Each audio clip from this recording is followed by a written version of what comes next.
Hola queridas amigos y amigas, nuevamente en un capítulo de La ciencia de lo pedagógico.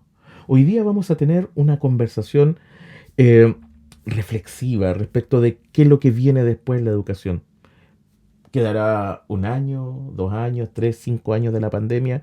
Con múltiples variantes no lo sabemos. Pero ¿qué pasa cuando volvemos a las aulas? ¿Dejamos de lado lo otro? ¿O realmente hemos aprendido? Los invito a conversar con un gran amigo que en un momento más se va a presentar en un nuevo capítulo de La ciencia de lo pedagógico.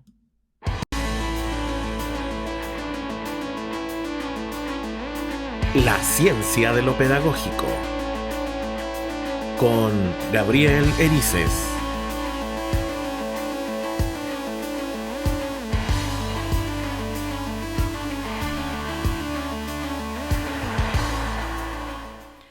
Hola nuevamente. Aquí los invito a que conversemos con un gran amigo. Yo creo que ustedes lo conocen, Rubén Martínez. Veamos. Hola Rubén, ¿cómo estás? Hola, muy buena Gabriel. Un saludo a todos los que nos están escuchando, especialmente a los amigos de la RPA, que estoy seguro que más de uno nos están escuchando. Y nada, me presento, yo soy Rubén, soy Google Trainer y a lo mejor me conocen por el canal de YouTube de Maestrico y también la página web que recibe el mismo nombre, de Maestrico. Entonces es un placer estar aquí. Muchísimas gracias por la invitación.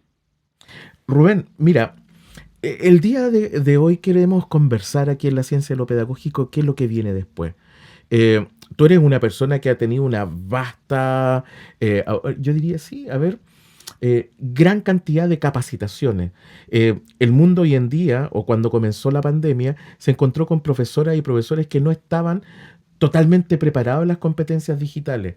Y vimos casos como el tuyo, en donde fue una ola realmente de capacitaciones gratuitas, entre paréntesis, en donde grandes cantidades de profesores nos volcamos a capacitar a compañeros nuestros. Y uno de ellos fue Rubén Martín, a través de su página Maestrico.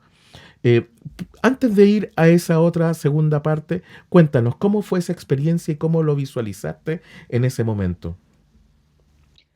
Yo vi al principio, cuando todo comenzó, por decirlo así, miedo, ¿no? Es decir, los docentes tenían mucho miedo porque no sabíamos cuánto iba a durar esta situación, no sabíamos cuánto iba a durar la educación virtual, entonces tenían miedo y necesitaban una formación, para, aunque sea unas bases formativas, para poder afrontar ese contexto de virtualidad. Tenemos que imaginarnos, yo siempre me pongo el mismo caso, que me sorprendió muchísimo, que ocurrió aquí donde yo vivo, en España, una docente que tendría unos 60 y pico años, que estaba a punto de jubilarse, y decía que necesitaba formarse urgentemente, porque tenía que usar las TIC para poder afrontar el concepto de virtualidad.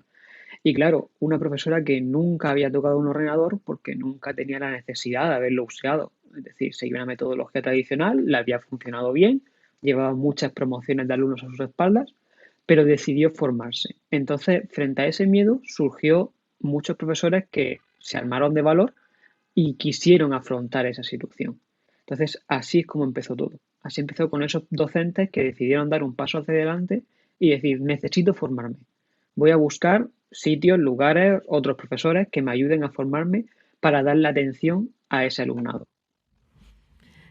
Y en ese sentido, Rubén, profesores que se capacitaron, que se adaptaron al medio, usaron una cantidad de formatos impresionantes. A ver, WhatsApp, hasta por Telegram, por FaceTime, los que tenían otros tipos de sistemas, por Google Meet o por cualquier otra plataforma, aprendieron eso. Pero, y aquí está la conversación del tema de hoy.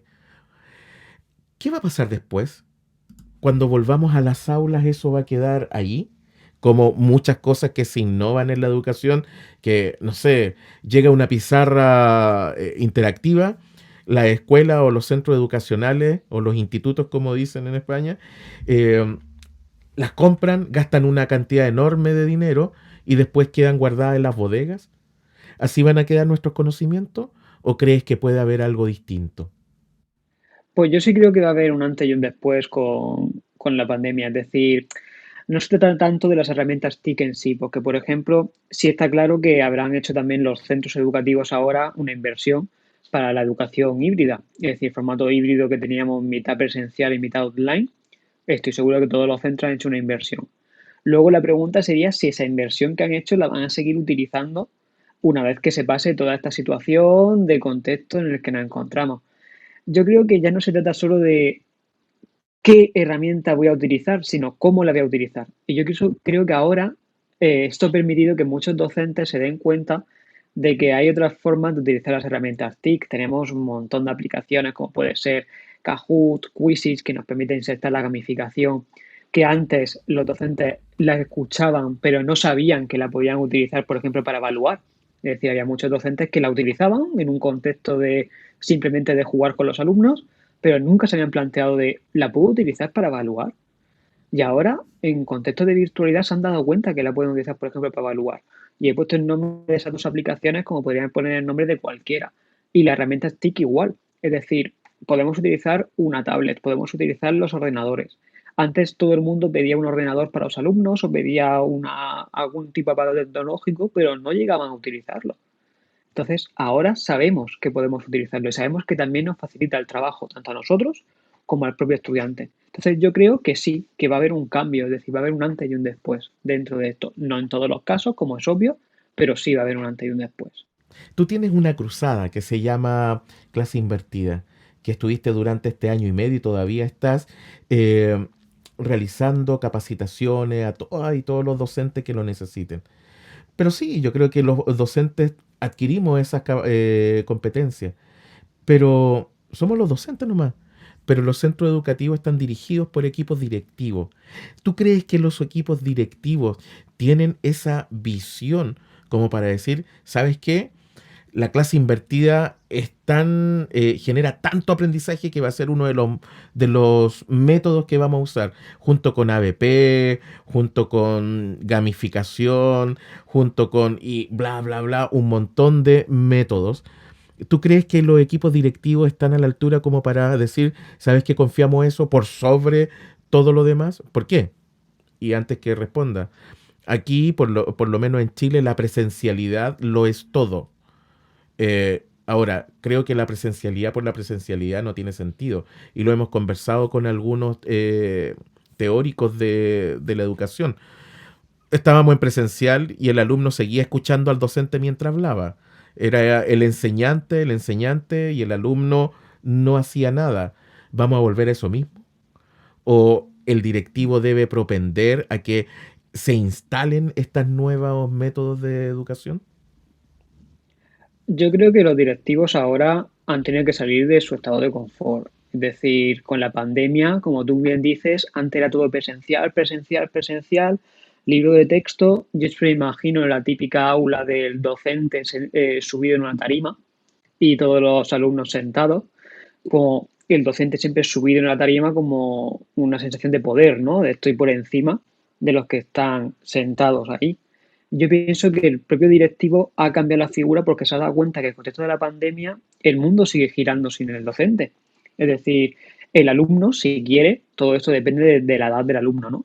Pero el alumno, si quiere, puede aprender por sí mismo, porque ahora mismo tenemos unas tecnologías a nuestro alcance que con un simple ordenador o un dispositivo conectado a Internet tenemos acceso a más información que con un equipo de 20 docentes. Es decir, ahora mismo yo pienso que esa mentalidad ha ido cambiando.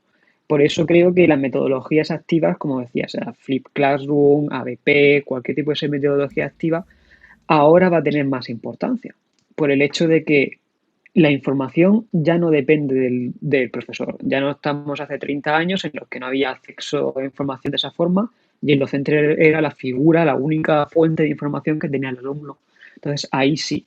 Pero ahora, con las metodologías activas y además en estos contextos nos hemos dado cuenta que tenemos que ayudar a los estudiantes a interpretar la información que están recibiendo, a empoderarles en su propio conocimiento. Entonces yo creo que los directivos se han dado cuenta de eso y van a dar al menos mayor libertad al docente que realmente es que está en la cancha, como podríamos decir, para que pueda aplicar las metodologías que el docente vea oportuno, porque esto siempre depende de la promoción con la que nos encontremos, el alumno con el que nos encontremos y entonces nos podemos adaptar a ello. Yo creo que sí, yo estoy esperanzado de que los directivos, gracias a la pandemia, han cambiado simplemente porque han salido de su burbuja. Y del estado de confort. Yo creo que aquí todos tuvimos que salir de Ujú. nuestro estado de confort. Ahora, ya, profesores, directivos, pero los centros educativos son una comunidad. Los padres y apoderados son fundamentales en el proceso y en el apoyo, o los tutores, si queremos llamarlos también con otra denominación. ¿Qué rol juegan los tutores, los apoderados o la familia en esto? Porque se dan casos. Mi hijo está trabajando solo, no necesito al profesor. O el profesor no está trabajando ahora, porque van a ver más haciendo al estudiante, que es el ideal, porque así se generan las Ujú. habilidades, y al docente mediando la educación. Ahí falta algo de comunicación entre la escuela y la familia, o los tutores o quien se hacen cargo de los niños para que esta nueva situación se comprenda. Yo pienso que sí, que ahí es donde tenemos todavía mucho trabajo por recorrer, porque yo creo que la pandemia se ha permitido que el directivo y el docente se acerquen más, pero las familias y los docentes aún no. Os pongo un ejemplo, con la metodología FLIP de donde estoy dando las formaciones, una de las preguntas que más se repetían era cómo voy a explicar esta metodología a la familia. Porque cuando yo le diga a un papá que como tarea le he mandado a su hijo que vea un vídeo o que lea un determinado artículo, ¿cómo lo va a interpretar la familia? Porque las familias son los primeros que piensan, no, no, no, una tarea es siempre pues hacer un trabajo o hacer unas actividades y no es ponerse a ver un vídeo o no es ponerse a leer una lectura. Entonces, claro, yo pienso que nuestro fallo es que alejamos a las familias, es decir, nosotros tenemos sesiones con las familias y tenemos que explicarle a la familia la propia metodología que vamos a utilizar. Entonces, yo creo que lo que tenemos que hacer ahora nosotros como docentes es reunirnos con las familias y ser los primeros a los que le explicamos, no, mirar, estamos en un contexto nuevo, tenemos esta información al alcance de nuestra mano, yo voy a ser una guía. Yo es que pienso que el docente, como tiene que cambiar su rol, ya no es docente como tal, es un coach, es una guía para el alumnado, hacer entender a la familia que el rol ha cambiado, que ahora nosotros vamos a guiar a esos estudiantes para que alcancen su máximo potencial con las herramientas que tenemos a su disposición, que por lo que decía antes, que varía mucho con un contexto u otro. Pero tenemos que hacer partícipe a la familia. No podemos coger y dejar a las familias que en muchos casos consideramos hasta como enemigo, ¿no? Abatir. Y no tiene por qué, tiene que ser un aliado. Tenemos que informarles, que formen partícipe, que opinen y hacer debates con ellos, porque como tú bien dices, es una comunidad. Si una comunidad está compuesto por todos, no solo por el directivo, docente y alumno. También tenemos que insertar esa cuarta burbuja que sería la familia dentro de la comunidad. Interesante. Oye, ya, familia, nos tienen que apoyar. Tenemos que generar nuevas estrategias para que ellos nos escuchen y entiendan este nuevo modelo. Porque es la nueva educación finalmente. Ya no existe la educación del siglo XIX. Ahora tenemos todas las herramientas, las competencias y los contextos para poder generar una educación del siglo XXI. Y las políticas públicas. ¿Cómo crees que estamos los países, sobre todo los hispanoparlantes? Nuestros políticos están mirando esto con buenos ojos, ¿lo entienden? Los políticos les cuesta entender a veces. Bastante, bastante. Ahí sí que tenemos un grave problema, pero yo pienso que a nivel global. Es decir, cuando primero un político, me refiero a alguien que atienda sobre todo la rama nuestra, ¿no? De educación, nunca ha pisado un aula, ya mal vamos, ¿no? Un político que de educación que nunca ha pisado un aula y nunca ha estado en un aula, o solo se ha quedado en contextos teóricos, mal vamos. Y en algunos países ni siquiera han estudiado carreras afines a la rama de educación. Es decir, y toman las decisiones a nivel nacional. Entonces, ahí sí que tenemos un problema. Ahí sí que tenemos algo a batir. Yo creo que ahora mismo lo que han hecho los políticos, sobre todo, lo digo en los contextos que conozco, lo que es a nivel de Europa, simplemente lo que hicieron fue capacitar a los centros con formaciones y con herramientas TIC. Ya está, no hicieron más. Pero es que un político me daría miedo que se metiese en cómo vamos a educar. Es decir, en ningún momento se tiene que meter un político en cómo tú o cualquiera que nos esté escuchando va a dirigir su aula o va a coordinar su aula. Aunque Entonces, lo para han mí la hecho. política va aparte. Sí. Sí, Pero hay interpretaciones, es decir, pasa con las leyes de educación, es decir, tú tienes una ley de educación y tienes que cumplir, pues tienes que cumplir los estándares, los objetivos, los contenidos, todo lo que te ponga esa ley de educación, pero tú llevas esos contenidos como tú quieres llevarlos al aula. Es decir, un docente no te va a decir a ti, la clase tiene que durar exactamente 69 minutos y tienes que dar esto, esto y esto en este orden, porque mal iríamos si hiciésemos así, seríamos máquinas, seríamos una fábrica. Entonces, realmente ahí nosotros como docentes y también los directivos que están entre medias, tenemos que interpretar eso y llevarlo al contexto en el que nos encontramos. Y ya está, Au- porque el sí. político, Aunque hay algunos sistemas educativos que lo tienen así, lo tienen tan cuadrado todo, de que desde el currículum prescrito hasta el currículum, ¿cómo se llama?, particular del aula, o el microcurrículum, lo tienen hasta milimetrado. ¿Ah? Sobre todo en los países donde se evalúa y se estandariza absolutamente toda la educación. Chile tiene esa tendencia, entre paréntesis. Eh, pero obviamente está la intimidad del aula, como diría Giraud. El docente es el único que sabe lo que está sucediendo en el aula. Ahora, nosotros los docentes tenemos una gran tarea ahí. Si bien están las políticas públicas, está el centro con las directrices de los proyectos educativos institucionales que cada uno tiene, también está esta innovación, esta creatividad del docente. Ahí yo creo que la invitación es amplia por todos lados. ¿Ah? Pero tengo una última pregunta antes de que terminemos nuestra conversación y nuestra reflexión. ¿Y los estudiantes? ¿Qué ha pasado con ellos? ¿Crees tú que han tenido algún vuelco? Porque nos encontramos en tiempos pretéritos con un estudiante que consumía la tecnología a través del celular. Millones de apps para consumir solamente aquello. Pero tuvieron que en algún momento, cuando se inició esto, usarlas para aprender.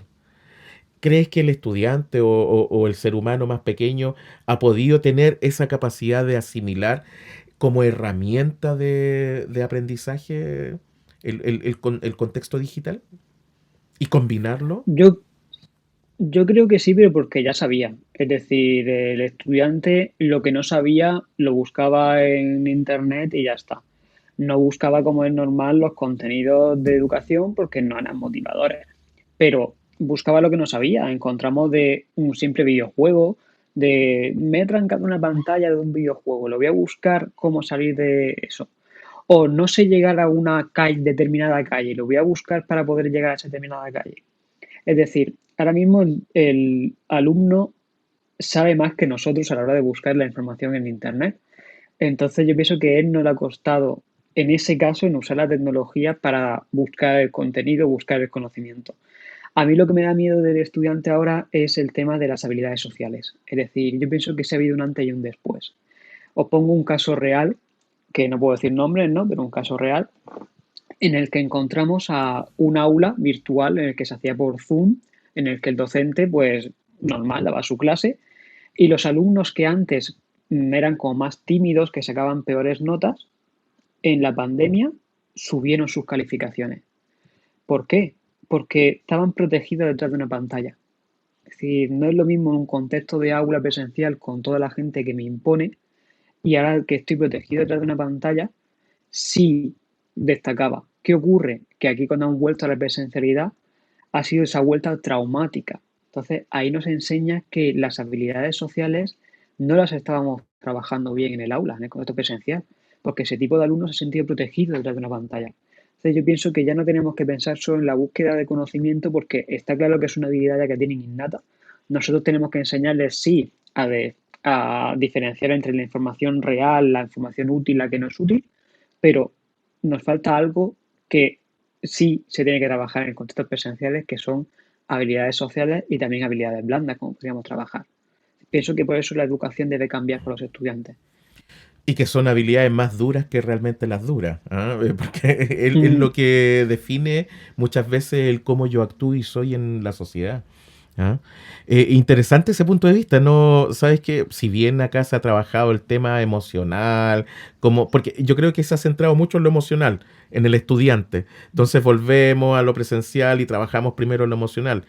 Pero aquí tienes un punto y te lo doy absolutamente, el hecho, ¿cómo están esos chiquillos que estaban ocultos, salieron a la luz, pero a través de la personificación de una pantalla, y hoy día tienen que volver a eso, a lo cual ellos le temían. ¿Cómo logramos Mm. mantener, o mejor dicho, cómo logramos develar ese problema?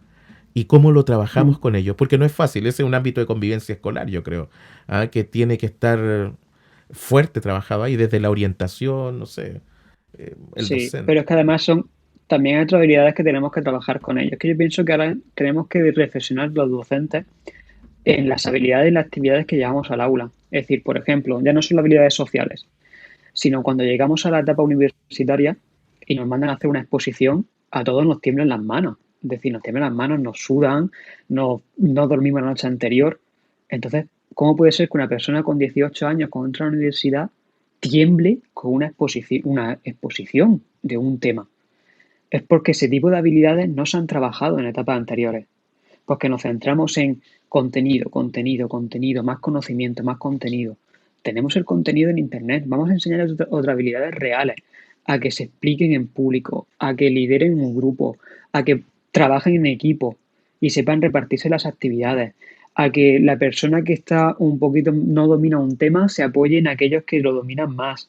Es decir, son un tipo de habilidades que tenemos que ir trabajando en el contexto presencial y dejarnos ya de trabajar contenido y conocimientos que están al alcance de la mano de cualquiera. O sea, yo pienso que ahí tiene una reflexión que nos da para otro programa, otro podcast y cualquier otro tema más. Hay una gran pregunta, porque realmente estamos preparados los docentes para trabajar las habilidades sociales en el aula. 100% creo que no. Yo creo que nos falta. Porque si no fuimos capaces antes de trabajarlo o pasó tan desapercibido, es que tenemos que tomarlo en cuenta hoy en día y decir, hey, tomemos esto y trabajémoslo. Es interesante. Rubén, se nos ha terminado el tiempo en la ciencia de lo pedagógico, pero nos gustaría que dieras un mensaje a nuestro escucha, un mensaje final a partir de la conversación y la reflexión que hemos tenido hoy día. ¿Qué nos puedes decir? Mira, yo pensaba llevar mi reflexión final sobre el estado de confort, pero creo que ya hemos hablado 1000 veces de eso. Yo solo quiero lanzar una pregunta a la audiencia, realmente. Mi reflexión va a ser una pregunta a la audiencia. ¿Qué habilidades creemos que tenemos que trabajar ahora en el aula? Es decir, a partir de ahora, en contexto de pandemia, ¿qué habilidades creemos que tenemos que desarrollar con un niño de entre 6 y 12 años y posteriormente? Ahí va mi pregunta, mi reflexión es una pregunta para ustedes, para todos los que nos escuchan. ¿Qué habilidades tenemos que trabajar ahora, después de la pandemia? Nos dejó un desafío Rubén y tenemos que contestarlo. Rubén, muchas gracias por haber estado con nosotros aquí en un nuevo capítulo de la ciencia de lo pedagógico. Y ustedes, queridas y queridos amigos de la ciencia de lo pedagógico, tenemos una gran tarea y una gran pregunta. ¿Cuáles son las habilidades que tenemos que trabajar? ¿A partir de qué? ¿Qué nos viene? Adquirimos conocimiento, adquirimos competencia. ¿Y ahora qué? Es una labor nuestra. Esto en un nuevo capítulo de La ciencia de lo pedagógico. Nos vemos. Que estén muy bien. La ciencia de lo pedagógico con Gabriel Erices.